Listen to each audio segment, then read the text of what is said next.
নমস্কার। আজ আন্তর্জাতিক ভাষা দিবস। আজ আমি পৃথিবীর সকল ভাষাকে অন্তরের থেকে শ্রদ্ধা জানাই। তাই আজ আমি একটি গানের দু লাইন চেষ্টা করছি। আমি বাংলায় গান গাই, আমি বাংলার গান গাই, আমি আমার আমিকে চিরদিন এই বাংলায় খুঁজে পাই।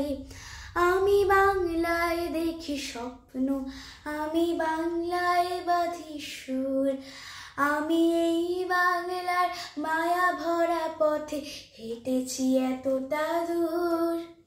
বাংলা আমার জীবনানন্দ, বাংলা প্রাণের সুর।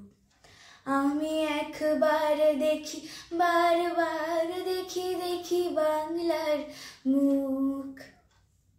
ধন্যবাদ।